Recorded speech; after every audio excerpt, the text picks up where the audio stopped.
السلام علیکم دوستوں بزرگ، کیا حال چال ہے؟ امید ہے آپ سب خیریت سے ہوں گے۔ رمضان بہترین طریقے سے جا رہا ہوگا، تو رمضان کا جو ہے وہ تیسرا عشرہ آج شروع ہو چکا ہے اور لوگ اعتکاف میں بیٹھ چکے ہیں، اور اس کے ساتھ ہی جو ہے وہ بیماری کے حوالے سے، کرونا کے حوالے سے معاملات چل رہے ہیں۔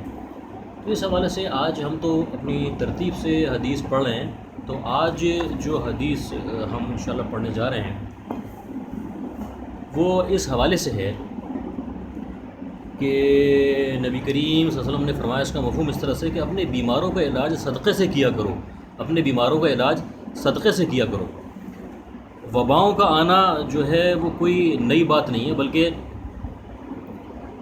آج سے کئی سو سال پہلے حضرت عمر رضی اللہ عنہ نے ایک دفعہ ایک لشکر بنایا 35,000 صحابہ کا، اس کو روانہ کیا۔ اس لشکر کے اندر جلیل القدر صحابہ موجود تھے، ابو عبیدہ بن جراح رضی اللہ تعالیٰ عنہ بھی موجود تھے، اور وہ بھی اس میں شہید ہو گئے تھے۔ حالانکہ حضرت عمر رضی اللہ تعالیٰ عنہ نے بہت کوشش کی تھی کہ ابو عبیدہ بن جراح اس لشکر میں نہ جائیں، لیکن وہ چلے گئے بہرحال۔ تو 35,000 کے اس لشکر میں سے 30,000 صحابہ شہید ہو گئے تھے، اور صرف 5,000 صحابہ بچ کر آئے تھے۔ طاعون پھیلی تھی وہاں پہ۔ طاعون کے پھیلنے میں جو ہے حدیثوں میں اس طرح آتا ہے کہ طاعون جہاں پر ہو وہاں سے باہر نہیں نکلنا چاہیے، اور طاعون جہاں ہو وہاں اس جگہ پہ جانا نہیں چاہیے۔ تو فرمایا کہ اللہ پاک نے اس دنیا کے اندر جو زندگی ہے اس کے اندر فرمایا جاتا ہے کہ اللہ کے احکامات کو نبی کریم صلی اللہ علیہ وسلم کے طریقوں سے پورا کرنا۔ اب نبی کریم صلی اللہ علیہ وسلم نے فرما دیا کہ طاعون جہاں پر ہے وہاں جانا نہیں ہے، اور طاعون جس جگہ پر ہے اور آپ وہاں موجود ہیں وہاں سے نکلنا نہیں ہے۔ تو بہرحال وبائیں اس طرح سے آتی رہی، لیکن جو مسلمان تھا ہر حال ہر آن ہر گھڑی رجوع اللہ کرتا تھا، اللہ کی طرف رجوع کرتا تھا، مکی کے مخلوق کی طرف۔ جیسے میں نے بتایا نا کہ بھی حدیث کا مفہوم ہے کہ حضور صلی اللہ علیہ وسلم نے فرمایا کہ اپنے بیماروں کا علاج صدقے سے کیا کرو، اپنے بیماروں کا علاج صدقے سے کیا کرو۔ اس حوالے سے ابھی جو ہے کچھ احادیث تعلیم کریں گے انشاءاللہ، اس کو غور سے سننے کا ہے۔ درود شریف پڑھ لیں، اللہم صلی علی محمد نبی الامی وعلی آلہ وسلم تسلیما۔ بسم اللہ الرحمن الرحیم۔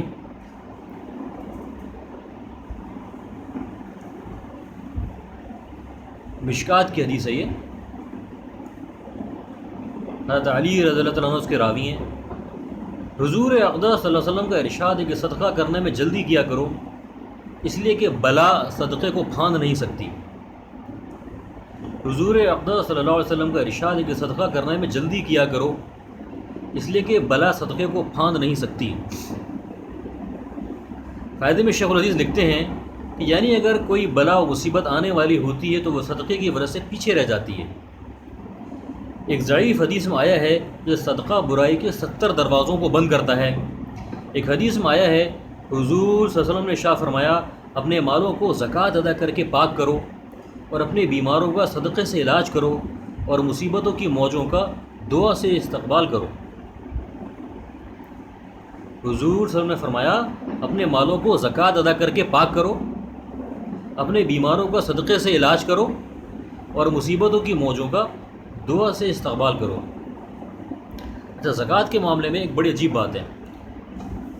ایک تحقیق ہم نے سنی کہ پوری دنیا کے اندر جو مسلمان زکوٰۃ نکالتے ہیں، پوری دنیا کے اندر جو مسلمان زکوٰۃ کیلکولیٹ کرتا ہے، وہ اگر صحیح طریقے سے کیلکولیٹ کر کے زکوٰۃ نکالے تو پوری دنیا سے جو مسلمانوں میں غربت ہے وہ ختم ہو جائے۔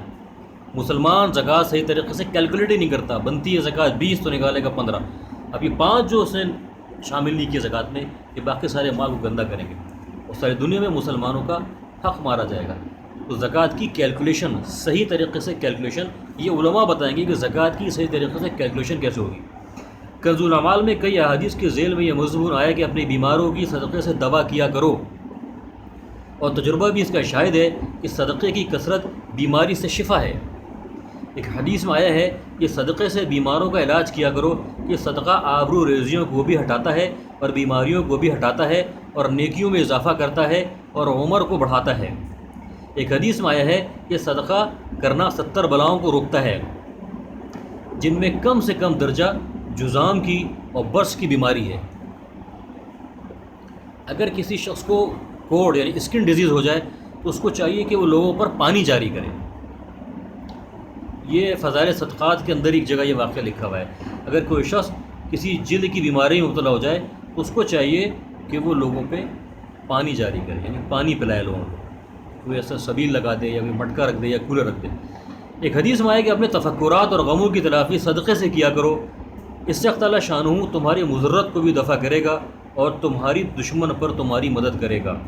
ایک اور صحیح حدیث میں آیا ہے کہ جب کوئی شخص کسی مسلمان کو کپڑا پہنائے تو جب تک پہننے والے کے بدن پر ایک بھی ٹکڑا اس کپڑے کا رہے گا، پہنانے والا اللہ کی حفاظت میں رہے گا۔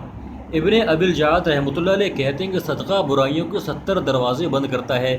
ایک حدیث میں ہے کہ صبح کو سویرے سویرے صدقہ کر دیا کرو، یعنی فجر کی نماز پڑھتے ہی صدقہ کر دیا کرو، اس لیے کہ بلا صدقے سے آگے نہیں جاتی، بلا جو ہے وہ صدقے کو پھلانگ نہیں سکتی، یہ حدیث میں آ گیا ہے۔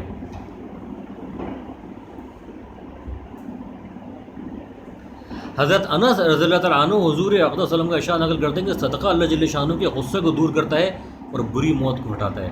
حدیث میں اس طرح سے آتا ہے کہ قیامت کے دن ہر شخص اپنے سائے صدقے کے سائے کے نیچے ہوگا۔ جب کوئی وہاں سایہ نہیں ہوگا تو وہاں صرف اور صرف انسان کی اس دنیا میں کیے گئے صدقات و خیرات کا سایہ ہوگا۔ علماء نے لکھا ہے کہ صدقہ مرنے کے بعد شیطان کے وسوسے سے محفوظ رکھتا ہے اور مرض کی شدت کی وجہ سے ناشکری کے الفاظ نکلنے سے حفاظت کرتا ہے اور ناگہانی موت کو روکتا ہے۔ صدقہ ناگہانی موت کو روکتا ہے، غرض حسن خاتمہ کا معین ہے۔ ایک حدیث میں آیا ہے کہ صدقہ قبر کی گرمی کو زائل کرتا ہے اور آدمی قیامت کے دن یہ آ گیا دیکھیں، اور آدمی قیامت کے دن اپنے صدقے کے سائے میں ہوگا، آدمی قیامت کے دن اپنے صدقے کے سائے میں ہوگا، یعنی جتنا زیادہ صدقہ کرے گا اتنا ہی زیادہ سایہ ہوگا اس دن جب وہاں کوئی سایہ نہ ہوگا۔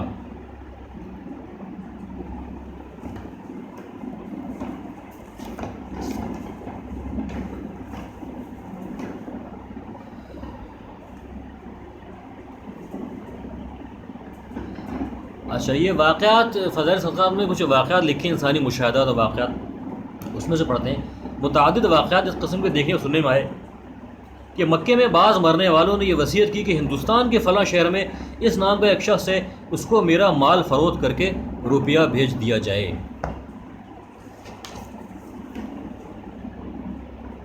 فضائل صدقات صفحہ نمبر 425 سے ہم تعلیم کر رہے ہیں۔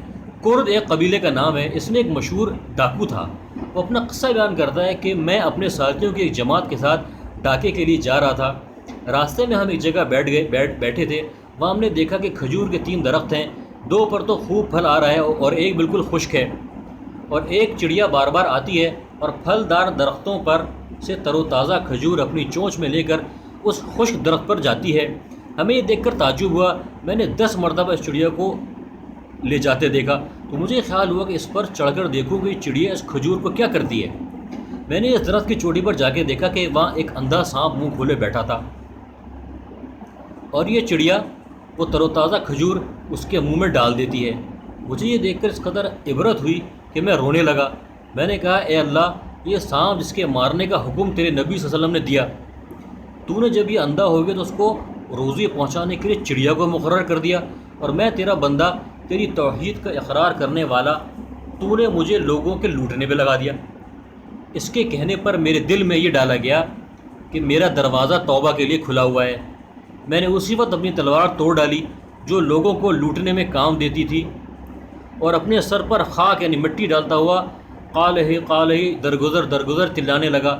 مجھے غیب سے آواز آئی کہ ہم نے درگزر کر دیا۔ میں اپنے ساتھیوں کے پاس آیا، وہ کہنے لگے تجھے کیا ہو گیا؟ میں نے کہا میں محجور تھا، اب میں نے صلح کر لی۔ یہ کہہ کر میں نے سارا قصہ ان کو سنایا۔ وہ کہنے لگے کہ ہم بھی صلح کرتے ہیں۔ یہ کہہ کر سب نے اپنی اپنی تلواریں توڑ ڈالیں اور سب لوٹ کا سامان چھوڑ کر ہم احرام باندھ کر مکے کے ارادے سے چل دیے۔ 3 دن چل کر ایک گاؤں میں پہنچے تو ایک اندھی بڑھیا ملی۔ اس نے ہم سے میرا نام لے کر پوچھا کہ تم میں اس نام کا کوئی کردی ہے؟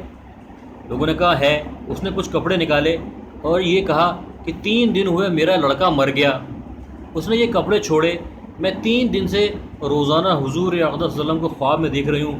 حضور صلی اللہ علیہ وسلم فرماتے ہیں کہ اس کے کپڑے فلاں کردی کو دے دو۔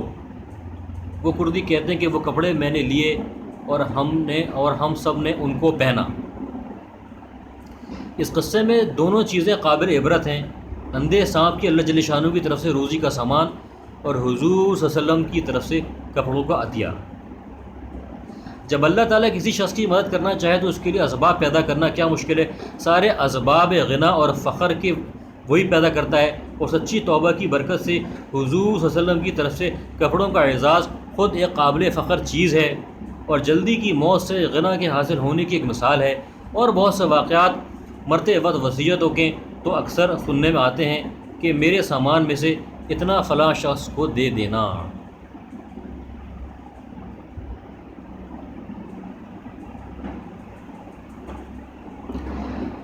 جو کچھ پڑھا گیا اللہ پاک جو ہے اس پر عمل کرنے کی توفیق نصیب فرمائے، اور اپنے صدقات خیرات کو جاری رکھنے کی توفیق فرمائے عطا فرمائے، اور دوسروں کو بھی جو ہے ترغیب دینے کی توفیق نصیب فرمائے، اور جو ہے اس رمضان کو جو ہے اپنی مغفرت کا ہم ذریعہ بنانے والے بن جائیں۔